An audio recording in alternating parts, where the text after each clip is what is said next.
Right, so in a new interview in Elle magazine, Lily Allen has opened up about the support she received from her fellow school mums as she struggled during her breakup with ex-husband David Harbour. She says they were the ones who noticed she had become really sad and were there for her throughout. So how important are mum mates, Kelly? I mean, I know you rely on your part of your life. They're so vital for me. So when I moved from Bishop Stortford down to Liverpool to start Hollyoaks, it was a massive move. 2 children under 7, like, you know, it was a massive transition. And so I didn't know the city, I didn't know anyone, didn't know, you know, everything was new. I would never have survived without my the mums, because they just rallied round. They were like, you know, like there was one time I was poorly and I'd had kidney stones, and one turned up on the door, was like, I had a lovely little blanket. They were like, they'd been to a supermarket, got all the lovely bits and bobs and drinks and snacks. Like, sit down, have a chat, put that round you, have a nice... It was just so lovely. Or if I was, you know, running late, I'm shooting, and you could never tell what time you're actually going to finish, and I'd run over and I'd go, you'd put a little note on the WhatsApp group and be like, look, is anyone available to collect the kids from school? I'm running late. And they'd be like, yep, I'm there. What should I give them for tea? Like, I mean, I was like, what is this? This is so wonderful. It's a complete support I felt system, so supported. really. Even when I moved in, you know, I got my stuff out of storage, and one of the mums was like, yeah, I'll come over and help you move in. Like, lugging stuff, putting it in different rooms. Because she wanted to look at your stuff and just have a go. Yeah, what a cynic. Yeah, I'm still friends with Jo now. Jo's amazing. Jo's been like my rock, and they're just amazing women who are just there for you. Just come together. I mean, it is a good network, isn't it? And also, if you think about it, because of the very nature of how you've met, you've got kids the same age, so it's like, if you're like, oh, my God, I'm going through such a nightmare with my 16-year-old or whatever, is yours like that, you know, and you can have those sort of conversations, which I think are really good. But, yeah, I mean, I'm still really good friends with the women that I met through the local school, and I very rapidly identified the ones that if I was out having a boozy lunch and everyone was going, stay, stay, I'd be like, could you pick her up, please, and just take her to your house for tea? And then, obviously, I would do the same for them. But it was always that thing, wasn't it, that there were the parents that you really liked and got on with, and then there were those ones that you would avoid at all costs. They were the ones your kid always made best friends with their kid. You'd be like, go and play with so-and-so, aren't they lovely? And they would end up gravitating towards, But that's exactly what I thought as well, Jane. I think there are different types of mum friends, of parent friends. You're absolutely right. You'll find the ones that are sort of your people, where you know you used to probably go to the same nightclub I went to maybe 20 years ago. There's something there. And then there's the other parents and the other mums, certainly at our school, who I know are the brilliant organisers. They do the stuff that I couldn't do. So they'll be prepping everything. They've got a big St Patrick's Day thing coming up.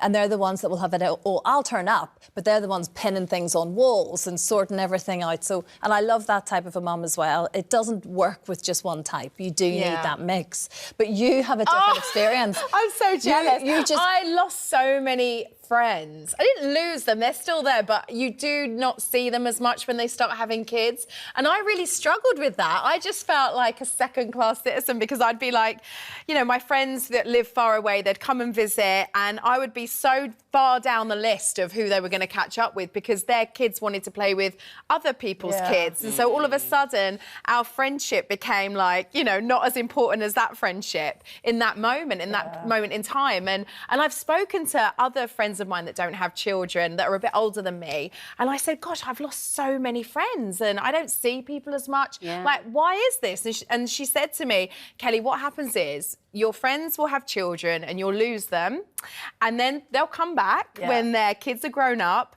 but then you'll lose them again when they have grandchildren. And she said, and that's pretty much what happens. And this lady was in her 70s. And it's not so she'd been through it. No, not it's at all. Convenience, isn't it? I think it's so. Just like, oh, I can go here, and as you say, my kid can play with their kid and whatever. But I remember my mum having a friend come over, and she was like, oh, this is your godmother, who I hadn't seen since the christening. So, like, she was obviously my mum's best friend at some point. Got christened. I was like, you know, a baby. She was my godmother. And then I didn't see her for 20 years. And then the minute I moved out and grew up, you know, this lady came back into my mum's life, and they've rekindled their friendship, and they go on holiday together and have dinner together, and they are friends again. So I think that is quite a common thing. Yeah, it does. It makes sense, doesn't it? I think so. Yeah, I do get that. I mean, it was obviously a very sort of candid interview. We know Lily Allen's she's very honest. It probably painfully so sometimes, actually. But in this interview in Elle magazine, she also did say that she would come downstairs and just... her bedroom was her place to cry. It was her place just to release the tension, the anger, the upset.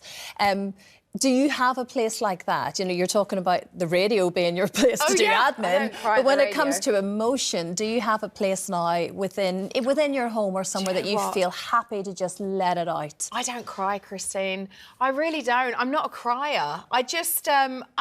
I think I cry over happy things and I cry for other people, but I'm not someone that gets upset and goes off and cries over something that's happened to me. I just kind of brush it off and get over it and just move on. And I've always been like that. I'm just not a crier. That's impressive. It's not like I don't cry. Like, I have feelings. Like, when I saw Jeremy after being in the jungle for 2 weeks alone, like, when I saw him, I was just so relieved to see someone and be out and just, like, have my life back. So I cried then. Yeah, it was that's like happy tears. Happy tears, exactly. But you sort of internalise things, I guess, much more than you probably realise. I just don't get that upset about things. I think it's more that. That's like a superpower. Yeah, I don't get that upset. I just think, I don't... exactly the same as you. And I do wonder whether it's nature or nurture. Yeah.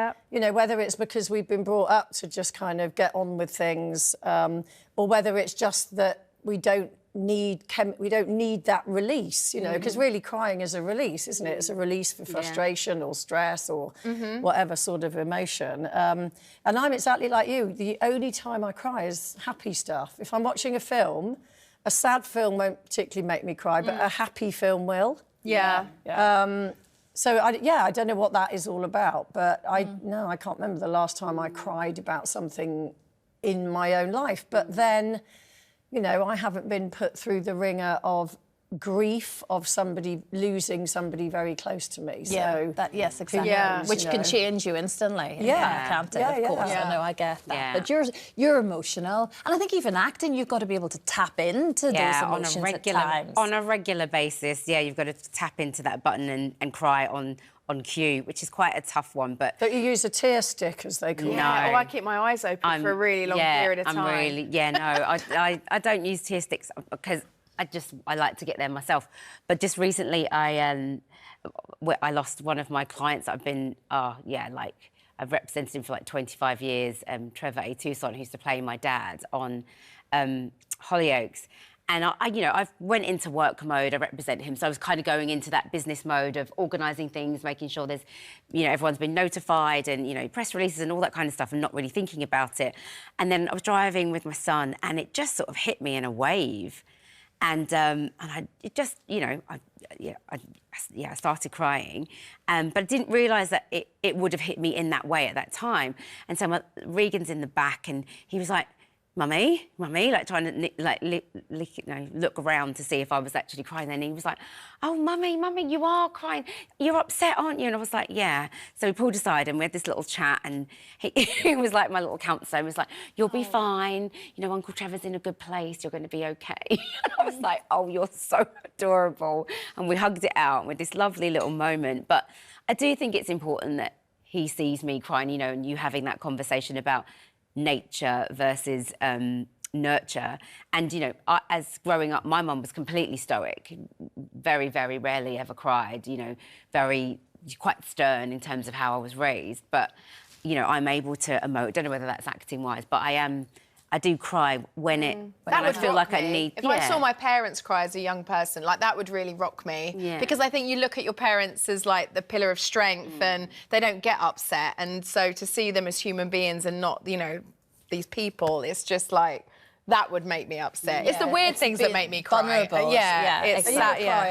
Well, I think I've gotten worse since I had children. I was much more like both of you. And then since having children, I cry at everything. Like even comedies. You're exhausted, Christine. Maybe as well. standard. But like, I'll cry at children's movies. Like, even my children are like, "Mummy, this is the sad bit coming up," and I'm like. This is a kiddie movie. I just get really emotional by things. Anything to do with animals, anything to do with elderly people, anybody struggle. It's like, I really, really feel it. Well, I don't know. I know you feel it, Christine, because apparently crying gives you the same release as an orgasm. It does. Really? Apparently it does. I'm going to start immediately. It brings out, it's endorphins. It's endorphins, yeah. If you cry, apparently, then maybe that's why I don't cry. Oh my, well, maybe, Kelly. That's exactly. I don't need it. But that's, my goodness me. That's why I come back to the jungle and the bridge and those tears there, certainly. But just, it does good as you do need to, whether it's just screaming. You know, people, we talked about it recently, about how there were these rooms to go in and sort of bash bits of old walls and cars up to release tension. People do need an outlet of something. It's like back in the day, I think, talking about stoic or whatever, you know, it was almost a bit like crying is something to be shameful of. And I think that's gone, and I think that's a really good thing. You know, and my younger daughter and her friends, they've got this whole WhatsApp group where they send, whenever they're watching something and they're crying and they're red-faced and puffy, they send pictures to each other of themselves looking red-faced and puffy and like laughing and going, "Oh, look at the state of me." So yes, it's much more open. There's nothing wrong with it. We'll get you there eventually. Don't worry, I'll get there.